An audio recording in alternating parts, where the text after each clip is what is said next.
दोस्तों, क्या आप जानते हैं माइक्रो ऑर्गेनिज्म यानी सूक्ष्मजीव स्पेस में भी पाए जाते हैं। वो कैसे? तो आइए आज के वीडियो में जान लेते हैं।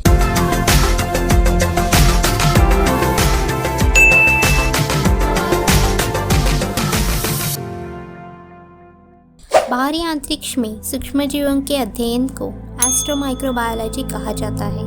यह एक अतः विषय दृष्टिकोण से उपजा है जिसमें सूक्ष्मजीव विज्ञान और खगोल जीव विज्ञान दोनों शामिल हैं। एस्ट्रोबायोलॉजी के प्रयासों का उद्देश्य जीवन की उत्पत्ति को समझना और पृथ्वी के अलावा अन्य स्थानों पर जीवन की खोज करना है। साइंटिस्ट आमतौर पर खगोल विज्ञान के क्षेत्र में सूक्ष्मजीव जीवन पर ध्यान केंद्रित करते हैं। छोटी और सरल कोशिकाएं आमतौर पर बड़े बहुकोशिकीय जीवों के बजाय किसी ग्रह पर पहले विकसित होती है और पैंस्पेर्मिया सिद्धांत के माध्यम से एक ग्रह से दूसरे ग्रह तक ले जाने की संभावना बढ़ जाती है। बाहरी अंतरिक्ष की विभिन्न अनुरूपित पर्यावरणीय स्थितियों के प्रति स्थलीय सूक्ष्मजीवों की प्रतिक्रिया पर डेटा एकत्र करने के लिए पृथ्वी पर कई अध्ययन किए गए हैं। बाहरी अंतरिक्ष के पृथक कारकों यानी माइक्रोग्रेविटी, गैलेक्टिक कॉस्मिक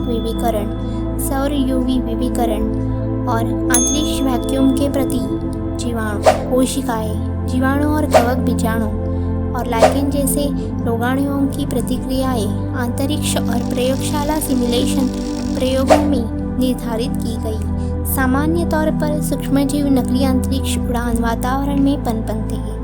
बाहरी अंतरिक्ष वातावरण में जीवित रहने के लिए सूक्ष्मजीवों की क्षमता की जांच, जीवामंडल की ऊपरी सीमाओं का अनुमान लगाने और सूक्ष्मजीवों के लिए अंतर्ग्रहीय परिवहन सिद्धांत की सटीकता निर्धारित करने के लिए की गई थी। यूवी रेज का माइक्रोब्स पे सबसे हानिकारक प्रभाव पड़ा।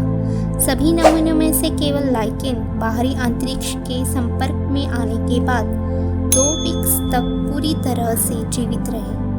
यह स्पष्ट हुआ कि कोई भी जीव ओजोन संरक्षण के बिना जीवित रहने में सक्षम नहीं है।